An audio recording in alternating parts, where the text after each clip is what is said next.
இந்த கருத்து கணிப்புன்ற பேர்ல நிறைய அந்த கடுப்புல விட்ட கணிப்பெல்லாம் விட்டுக்கிட்டு இருக்காங்க. அதுல திமுக 300 சீட்டு ஜெயிக்குமா, மற்றும் பலர் 700 சீட்டு ஜெயிக்குமா? யோ எங்கேயா இருக்கு இத்தனை சீட்டு? குருட்டா மேட்டுக்கு சும்மா அடிச்சு விடுறது, ஒரு தில்லமுள்ளுக்கு ஒரு அளவே இல்லை. 40 வயசுக்குள்ள இருக்கிறவங்க மட்டும்தான் விஜய்க்கு ஓட்டு போடுவாங்களாம். 50 வயசுக்குள்ள இருக்கிறவங்க மட்டும்தான் இந்த விஜய்க்கு போனா போதுன்னு ஓட்டு போடுவாங்களாம்.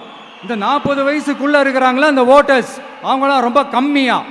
ஆனால் இந்த 50லேருந்து 80 வயசு வரைக்கும் இருக்கிறாங்களே அந்த ஓட்டர்ஸ் ரொம்ப ஜாஸ்தியா. ஆனால் அவங்க யாரும் விஜய்க்கு ஓட்டு போட மாட்டாங்களாம். இப்படி பில்டப் மேலே பில்டப் ஓங்கி மண்டேல நறுக்குன்னு குத்துற மாதிரி நம்ம எலெக்ஷன் கமிஷன் ஒரு டீட்டெயில்டு ரிப்போர்ட் ஒன்று வெளியிட்டு இருக்கிறாங்க. அதில் 40 வயசுக்குள்ள இருக்கிற அந்த ஓட்டர்ஸ் 2,37,00,000 சொச்சமா. அதில் 50 வயசுக்குள்ள இருக்கிறவங்களையும் உள்ள சேர்த்துக்கிட்டீங்கன்னா 3,65,00,000 சொச்சமா. அந்த 3,65,00,000 சொச்சத்தில் 50 வயசுக்குள்ள இருக்கிற நம்மளோட அக்கா தங்கச்சிங்க மட்டும் எவ்வளவு தெரியுமா? 1,77,00,000 சொச்சமா.